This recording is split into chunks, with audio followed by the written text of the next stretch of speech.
പനങ്കയം പാലത്തിൻ്റെ ചുവട്ടിലാണുള്ളത്. പനങ്കയം പാലത്തിൻ്റെ ഇരു സൈഡിൽ, രണ്ട് സൈഡിൽ, ഈ ഒരു സൈഡിൽ ഒരു 60ഓളം പ്രവർത്തകർ ഇവിടെ അരിച്ചു പൊറുക്കി തെരഞ്ഞുകൊണ്ടിരിക്കുകയാണ്. അതേപോലെ പാലത്തിൻ്റെ അങ്ങേ സൈഡിൽ അവിടെയും ഒരു 19 ആളുകൾ അവിടെയും വിട്ടിട്ടുണ്ട്.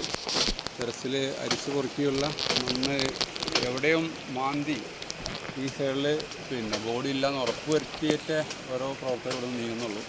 അപ്പോൾ ഇവിടെ ഗ്രാമത്തിൻ്റെ കടവിൽ വരെയാണ് നമ്മൾ ഈ ഒരു ടീമിനുള്ള ഒരു പരിധി. അതിൻ്റെ ഇടയിൽ ശരിക്കും അരിച്ചു പൊറുക്കി തരാനാണ് പാർട്ടി നിർദ്ദേശം. അതാണ് ഇപ്പോൾ ഇവിടെ നടന്നുകൊണ്ടിരിക്കുന്നത് രണ്ട് സൈഡിലായിട്ട്. ഇനി ഇതിൻ്റെ മുകളിൽ ഭൂദാനം മുതൽ അങ്ങോട്ട് മുകൾക്കുണ്ട്. താഴെ ഗ്രാമം മുതൽ പൂക്കോട്ടവണ്ണ കടവത്ത് വേറെ ഉണ്ട്.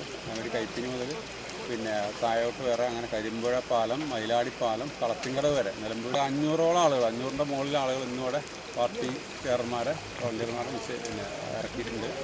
അപ്പോൾ ഫാം മുതൽ ഇവിടെ മുണ്ടേരി ഫാം അന്ന് ഏറ്റവും കൂടുതൽ ഓടി കിട്ടിയ മുണ്ടേരി ഫാം മുതൽ ഇങ്ങോട്ട് അങ്ങനെ അവസാനം മയിലാടി, നിലമ്പൂർ മയിലാടി കളത്തിങ്കടവ് പാലം വരെ പ്രവർത്തകർ ഇന്ന് വിന്യസിച്ചിട്ടുണ്ട്. അതൊന്ന് ഇതോടെ പരമാവധി അരിച്ചു കൊടുക്കുന്ന തരത്തിലാണ് പാർട്ടി നേതൃത്വം.